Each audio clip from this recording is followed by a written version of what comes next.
Ladies and gentlemen, today we've got big news for XRP. And I think this is the first time in a very long while that I'm able to say that. So if you've not done it yet, make sure you press that like button and enjoy the content. Enjoy the video, because finally I'd say there's some positive news to cover. And now I'll skip all the drama that's been going around in the XRP community, because perhaps if you've seen my earlier XRP video today, you'd notice I'm still excited about it, and I don't really care what all these people are fudding or fussing about. But when I say that some crazy stuff has just been announced and has just come free to the world, you better know I mean it, but just let's take a look. So something that was announced a few hours ago earlier this morning is this. Jeremy Hogan from, well, I guess, I don't know exactly what he's from. Legal briefs. This guy is the most important part, at least has been for me, in the Ripple lawsuit when it comes to gathering the information in a very easy to digest manner. We did an interview with him, I think maybe 2 years ago or so. It's a long time ago, but he's an amazing dude with regards to Ripple/XRP and lawsuit info. Besides, I guess, James Filan and John Deaton. He said the Ripple versus SEC briefs are finished. And I think the SEC went out with a whimper here. And this is so critical because we've been waiting so long for the final briefs to come in. And what we mean, let me just quickly go over it. I think the SEC went out on a whimper here. It didn't even try to attack ODL sales, just noting that Ripple was trying to relitigate the issue, which it is, and it brought nothing new on damages. Just waiting for the judge now. And again, if you do not understand what's going on here, what's basically going on is that we had this Ripple lawsuit go on for so long.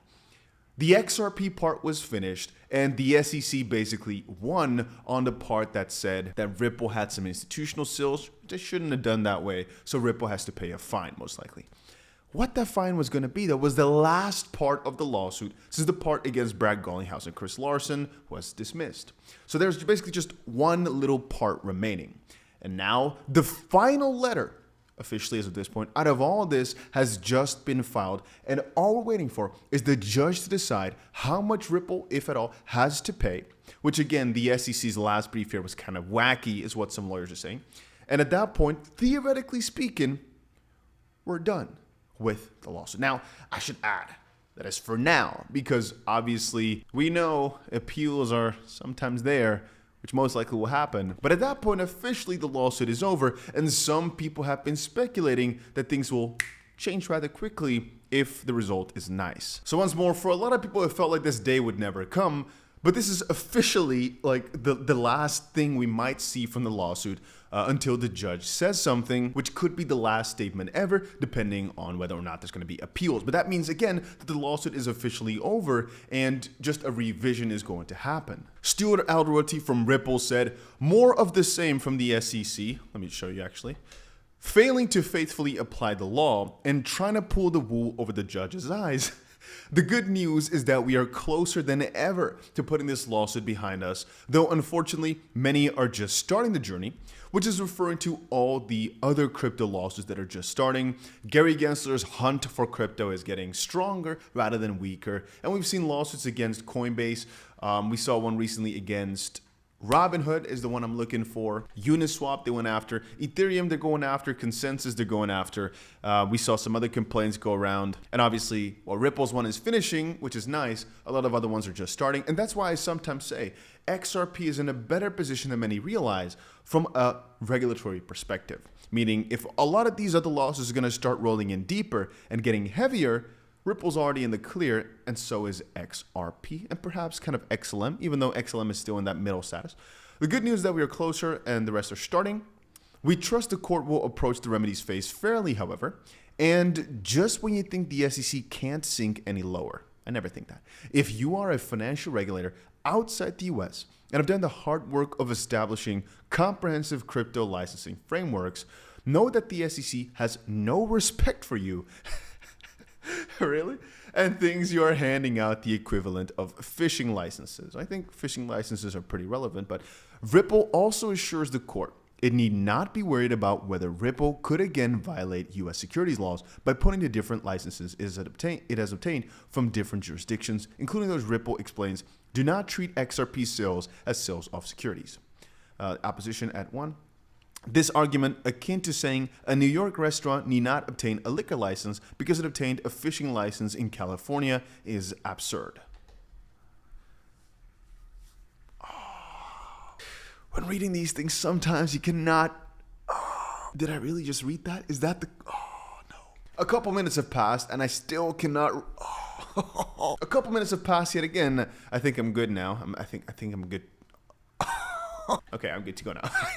Oh, no. Anyway, the point being here, the SEC went a little bit cuckoo there, but that's not the first time they've done that. I'm just happy to share and say the lawsuit is as good as done. No more updates. I've already not been doing updates for a long time, but this, as far as I understand, literally means no more updates. Finally, because man, when reading through this, so much stuff is crazy. Don says it's hilarious. They pulled a Ripple, an April 4th announcement of Ripple saying they're going to launch a USD-backed stablecoin. They put it inside their complaints. And it seems like the SEC who's fishing, because how can you even put that inside a lawsuit when it's stuff from literally like a couple weeks ago, when this lawsuit is about stuff that happened like 7 years ago almost already, I guess, depending on how you view it. And Jorge has the best way to view it. They just want their cut. At the end of the day, it seems that that's literally just what's happening. And I think the hashtag #FireGaryGensler is going a lot more trending again, because people are realizing that this stuff is so ridiculously stupid. And again, I can't express enough just how stupid I find it all. Then again, I am happy to say that it's literally over as far as we understand. And a couple things have gone on. 1 hour ago, this was posted. Updates on Ripple damages, right? This is perhaps something new came out. It's an hour ago. Let's see. The SEC's reply brief does not add anything meaningful to the argument about no victim/no disgorgement. The SEC relies on one district court case, the SEC versus iFresh, that held the pecuniary harm requirement is satisfied when a stock price is artificially inflated. The SEC reasons that any institutional buyer who received less of a discount on the XRP than others effectively paid an inflated price, hence pecuniary harm. In my view, the iFresh decision is a misreading of the Second Circuit holding in 𝗕𝗁 on disgorgement, and interestingly, the judge who wrote the iFresh decision designated it not for electronic or print publication. While no longer the rule today, when I was a younger lawyer, it was improper to cite a decision with a not for publication designation. As far as I understand, this would just mean it's relevant to that case, but not further. Then again, please let me know in the comments if I'm mistaken on that. It just makes sense. If this is not for publication, it means that others are not supposed to use or see it. It is the weakest possible authority for anything, because obviously it was not supposed to go much out of there. It is possible, or is it possible, that Judge Torres goes with the iFresh reasoning and finds that the institutional investors in Ripple suffered pecuniary harm? Yes, it's possible, but likely no. And because I'm no lawyer, let's be realistic here. I don't think 99% of people know what this term means. Pecuniary damages are the monetary losses suffered by a person as a result of physical or psychological harm. Not sure exactly how that applies, but I guess the idea being that they lost money by not getting the same price as others. I'm not so sure how this term is so relevant the way it's said in this case, but from different definitions it says it's just consisting or relating to money. Attorneys use pecuniary loss to refer to a loss that can be measured in terms of money because of a legal wrong. And the legal wrong being that they were given different prices, I guess. And Jeremy Hogan said, James, I did not see that in the iFresh decision until you just pointed it out. I've never done it before, but my understanding is that you have to request permission from the appellate court before citing to those cases. Hopefully the judge will catch that, since Ripple has no reply anymore.